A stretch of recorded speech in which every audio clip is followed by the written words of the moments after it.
दोस्तों जय हिंद। आज के इस वीडियो में हम बात करने वाले हैं जो फोड़े और फुंसी होते हैं उसके ट्रीटमेंट के बारे में। जी हाँ दोस्तों, जो फोड़ा और फुंसी होता है उसमें सबसे अच्छी कौन कौन सी दवा यूज की जाती हैं ये आज मैं आपको बताऊंगा। उन दवा का डोज क्या है, उसको कैसे देना है, उसका साइड इफ़ेक्ट क्या है, उन सभी चीज़ों के बारे में हम जानेंगे। और जो ये फोड़े होते हैं दोस्तों, ये कितने तरीके के होते हैं इसके भी बारे में हम सब जानेंगे डिटेल से।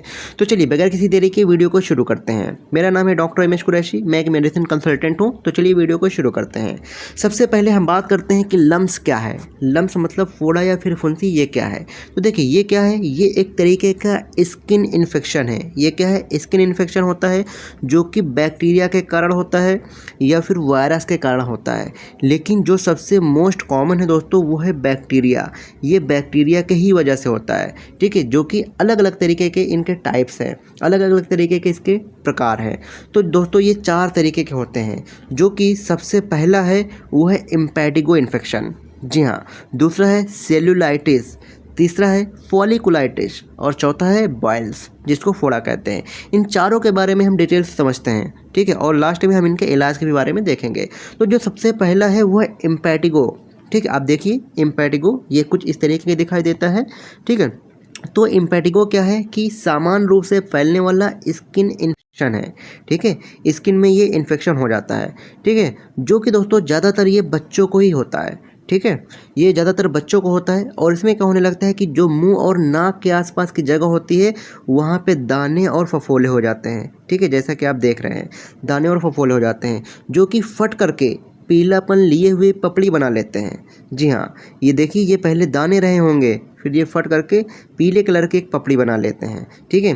तो ये था हमारा इम्पेटिगो इन्फेक्शन। चलिए नेक्स्ट है हमारा अपना वो है सेल्यूलाइटिस। जी हाँ, आप इस फोटो में देखिए कुछ इस तरीके का ये सेल्यूलाइटिस दिखाई देता है, ठीक है। तो बेसिकली क्या है कि इसके नाम से ही हमें पता चल रहा है कि सेल्यूलाइटिस मतलब कि सेल और आइटिस। सेल मतलब टिश्यू है ना, ऊतक, और आइटिस मतलब सूजन, ठीक है। तो बेसिकली क्या है कि ये एक गहरे स्किन टिश्यू का बैक्टीरियल संक्रमण होता है, ठीक है, जो कि आमतौर पर पैरों में या फिर हाथों में ये होता है, ठीक है। बेसिकली दोस्तों इसमें क्या हो जाता है कि सूजन हो जाती है, जैसा कि आप देख रहे हैं सूजन हो जाती है, लालपन हो जाता है जिसको रेडनेस कहते हैं, और इसमें जलन भी बहुत तेज़ होती है, और जलन के साथ में दोस्तों ये दर्द भी बहुत तेज़ करता है, ठीक है। तो ये सेल्यूलाइटिस इस तरीके का होता है। और दोस्तों अगर इसका इलाज ना करवाया जाए, ट्रीटमेंट ना करवाया जाए तो ये बहुत जल्दी फैल जाता है, ठीक है। तो ये हमारा हो गया सेल्यूलाइटिस। तीसरा है हमारा फॉलिकुलाइटिस। देखिए जो ये फॉलिकुलाइटिस है, फॉलिकुलाइटिस में ही नाम से पता चल रहा है फॉलिकल्स और आइटिस, ठीक है। फॉलिकल्स मतलब कि जो बाल की जड़ें हैं उसको फॉलिकल्स कहते हैं। तो जब बाल की जड़ों में सूजन हो जाएगी तो ये क्या हो जाएगा, फॉलिकुलाइटिस हो जाएगा। तो बेसिकली क्या है ये कि बालों की जड़ों में मतलब कि जो हेयर फॉलिकल्स हैं जब उसमें इन्फेक्शन हो जाएगा, सूजन हो जाएगा, तो उसको क्या कहते हैं, फॉलिकुलाइटिस कहते हैं। इसमें बेसिकली क्या होने लगता है कि बालों के आसपास में छोटे छोटे लाल या फिर सफ़ेद दाने हो जाते हैं, ठीक है, जैसा कि आप देख रहे हैं लाल और सफ़ेद दाने हो जाते हैं जो कि खुजली और दर्द करते हैं, ठीक है। ये क्या करते हैं, खुजली और दर्द करते हैं। तो ये हमारा हो गया फॉलिकुलाइटिस। अब जो चौथा है दोस्तों वो है बॉयल्स। जी हाँ, बॉयल्स जिसको फोड़े कहते हैं, ठीक है। आप देख लीजिए ये इस तरीके का फोड़ा होता है, ठीक है। तो ये क्या होता है कि एक दर्दनाक अवस्था होती है, ठीक है, बहुत तेज़ ये दर्द करता है। इसमें बेसिकली क्या हो जाता है कि इसके अंदर मवाद भर जाता है, पीप भर जाता है, ठीक है, जो कि काफ़ी ज़्यादा दर्द करता है और ये स्किन के नीचे होता है, ठीक है। और दोस्तों आमतौर पे ये संक्रमित बालों की जड़ों या फिर जो ऑयल्स की ग्लैंड्स होती हैं वहाँ पे होता है, ठीक है। इससे बेसिकली क्या हो जाता है कि ये लाल कलर का हो जाता है, सूजन हो जाती है और छूने पे बहुत तेज़ दर्द करता है। इसको क्या कहते हैं, बॉयल्स कहते हैं, ठीक है। अब चलिए समझते हैं हम इसके कुछ सिम्टम्स के बारे में। तो जो ये स्किन इन्फेक्शन है इसके कुछ सिम्टम्स हैं, ठीक है। तो जो सबसे पहली चीज़ है वो है पस का फॉर्मेशन होना। जैसे कि मैंने आपको दिखाया चारों कंडीशन में क्या होने लगता है, पस का फॉर्मेशन हो जाता है, मतलब कि मवाद बन जाती है। दूसरा है इचिंग होना, मतलब कि खुजली होना। तीसरा है रेड स्किन, मतलब कि जो त्वचा है वो लाल हो जाएगी। और चौथा दोस्तों स्वेलिंग, स्वेलिंग मतलब कि सूजन। और पांचवा है वो है दर्द होना, पेन होना। और छठवा दोस्तों फीवर आना, ठीक है। तो जब ये 5 तरीके की कंडीशन हो जाएगी तो फीवर तो आ ही जाएगा, ठीक है। तो ये हमारे कुछ सिम्टम्स हो गए। अब हम बात करते हैं ट्रीटमेंट की, इलाज की। तो देखिए, जो सबसे पहली अच्छी जो सबसे दवा है वो है आपका कोट्राइमेक्साजोल, ठीक है। अब जो ये कोट्राइमेक्साजोल है, इसके अंदर दो तरीके के चीज़ें डाली गई हैं, दो तरीके के इसके अंदर कंपोजिशन पड़ा हुआ है, दवा पड़ा हुआ है, ठीक है। पहला है आपका ट्राइमेथोप्रिम, ठीक है, ये ट्राइमेथोप्रिम, और दूसरा है दोस्तों सल्फामेथोक्साजोल, ठीक है। ट्राइमेथोप्रिम ये आपकी 80 mg होती है, और जो सल्फामेथोक्साजोल होता है वो आपकी 400 mg होती है। टोटल ये 480 mg की होती है, ठीक है। अगर इसके हम डोज़ की बात करें तो अगर कोई बच्चा होगा, कोई चिल्ड्रेन होगा, तो उसको 240 mg दिन में 2 बार ही देना होता है, मतलब कि इस टैबलेट की आधी गोली, ठीक है, आधी गोली ही सिर्फ दे सकते हैं इस टैबलेट का, ठीक है। और अगर एडल्ट की बात करें तो एक टैबलेट सुबह शाम, मतलब कि 480 mg BD दिया जाता है। और ये दवा दोस्तों 7 दिन तक दी जाती है। कितने दिन तक दी जाती है? 7 दिन तक दी जाती है, ठीक है। तो पहला तो ये हमारी टैबलेट हो गई कोट्राइमेक्साजोल, ठीक है। अच्छा, इसके कुछ साइड इफ़ेक्ट भी हो सकते हैं, कुछ लोगों को हो सकते हैं, कॉमन साइड इफ़ेक्ट है, ज़्यादातर लोगों को नहीं होते हैं।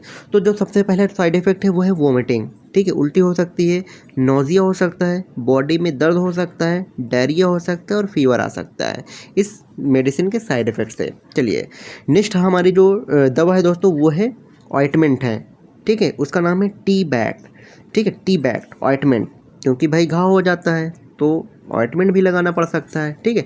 तो जो इसके अंदर जो कंपोजिशन पड़ा होता है वो है म्यूपुरेशिन, ठीक है, म्यूपुरेशिन इसके अंदर पड़ा होता है, और इसको सुबह दोपहर शाम फुंसी के ऊपर दिन में 3 बार दोस्तों लगाया जाता है।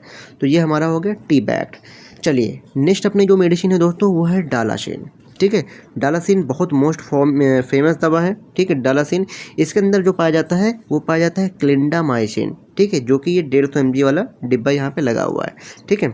तो जो ये डालासिन है इसका कंपोजिशन क्या है? क्लिंडामाइसिन, जो कि क्या है? एक एंटीबायोटिक है, एंटीबायोटिक मतलब कि बैक्टीरिया को मारने वाली, ठीक है। इसकी डोज की बात करें तो बच्चों में ये 150 mg दी जाती है, ठीक है, दिन में 2 बार, मतलब कि BD ये दोस्तों चलाई जाती है दिन में 2 बार, ठीक है। और बड़ों में ये 300 mg दी जाती है दिन में 2 बार, बच्चों में 150 mg और बड़ों में 300 mg, ठीक है।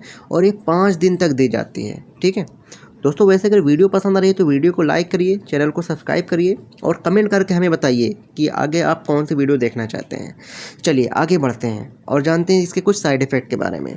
तो इसको खाने के बाद में वोमिटिंग हो सकती है, नोज़िया हो सकता है, जॉइंट पेन हो सकता है, और डायरिया हो सकती है, या फिर हार्ट बर्न भी हो सकता है, मतलब कि गैस बन सकती है, ठीक है। तो इसके ये कुछ कॉमन से साइड इफ़ेक्ट हैं, आगे बताऊँगा कि इसको कैसे रोकते हैं, ठीक है। साइड इफ़ेक्ट को कैसे हम लोग देखेंगे, इसको आगे मैं बताऊँगा, ठीक है। चलिए, अब देखिए, डालासिन के बाद जो नेक्स्ट अपनी मेडिसिन है दोस्तों वो है क्लिंडामाइसिन फॉस्फेट जेल। जी हाँ दोस्तों, जो ये डालासिन है, डालासिन ये पहले टैबलेट के फॉर्म में थी, ठीक है। अब इसी का हम लोग ऑइंटमेंट के फॉर्म में देख रहे हैं, जो कि है क्लिंडामाइसिन जेल। अगर वहाँ पे फॉलिकल्स हो गए हैं, दाने हो गए हैं, तो उसके ऊपर क्रीम भी दोस्तों लगानी पड़ सकती है, उसके लिए ये दवा क्लिंडामाइसिन दी जाती है, जो कि लगाया जाता है दिन में 2 से 3 बार लगाया जाता है, ठीक है। अब चलिए, नेक्स्ट अपनी जो मेडिसिन है, जो सबसे अच्छी दवा है वो है डॉक्सीसाइक्लिन, जिसका ब्रांड नाम है डॉक्सी 100। जी हाँ, ये जो डॉक्सीसाइक्लिन होती है ये भी एक तरीके की एंटीबायोटिक है, मतलब कि बैक्टीरिया के इन्फेक्शन को रोकने वाली है, ठीक है। डोज की बात करें तो 100 mg एक बार ये दी जाती है, ठीक है। 100 mg दोस्तों ये दिन में एक बार दी जाती है एडल्ट में। कुछ इसके साइड इफ़ेक्ट भी हैं, जैसे कि नोज़िया, वोमिटिंग, डायरिया, इसके कुछ साइड इफ़ेक्ट हैं, ठीक है। तो ये हमारी हो गई डॉक्सी, ठीक है। अच्छा, कुछ जो है नियोस्पोरिन नाम का एक पाउडर है, जो कि बहुत अच्छा है दोस्तों, ठीक है। कई बार होता है कि ऑइंटमेंट लोग जो है नहीं लगाना चाहते हैं, या फिर कुछ ऐसी जगह पे है जो इंसान ऑइंटमेंट लगाने से कतराता है, तो उसके लिए जो है पाउडर आप दे सकते हैं, ठीक है। ये है नियोस्पोरिन। इसके कंपोजिशन की बात करें तो इसके अंदर बैक्टीरियोसिन पाया जाता है, ठीक है, नियोमाइसिन पाया जाता है, और पॉलीमाइसिन इसके अंदर दोस्तों पाया जाता है, जो कि एंटीबायोटिक्स होता है, मतलब कि बैक्टीरिया को ये मारने में मदद करता है, ठीक है। और इसको दिन में 2 बार कम से कम घाव में लगाना चाहिए, 3 बार लगा लो कोई दिक्कत नहीं, लेकिन 2 बार से कम नहीं लगाना, ठीक है। ये हो गया हमारा नियोस्पोरिन। अच्छा, नियोस्पोरिन की क्रीम भी आती है, ठीक है। तो ये नियोस्पोरिन का ये क्रीम वाला फॉर्म है, इसको भी लगाया जा सकता है। चलिए अब हम बात करते हैं, मान लीजिए कि ट्रीटमेंट की बात करते हैं। ये तो आपको जानकारी बेसिक हो गई। मान लीजिए कि अब कोई इंसान आता है जिसको प्रॉब्लम हो गई है फोड़े की, फुंसी हो गई हैं, फोड़े हो गए हैं, तो आप उस बंदे को देखेंगे, उसकी कंडीशन देखेंगे, उसका वज़न देखेंगे, उसका एज देखेंगे, सब कुछ देखने के बाद में आप फिर मान लीजिए कोई इंसान है वो 65 से 70 किलो का है, ठीक है। तो सबसे पहले जो एक एंटीबायोटिक आपको देना है, मान लीजिए कि आप उसको जो डॉक्सीसाइक्लिन मान लीजिए आप उसको दे रहे हैं, ठीक है, आप उसको डॉक्सी दे रहे हैं, तो हो सकता है कि इससे गैस भी बन जाए, तो आपको देना चाहिए एक DSR देना चाहिए, ठीक है। अच्छा, खुजली हो रही है तो खुजली के लिए आपको लियोसिडिन देना चाहिए, ठीक है, जो कि LCZ नाम से आती है, ठीक है।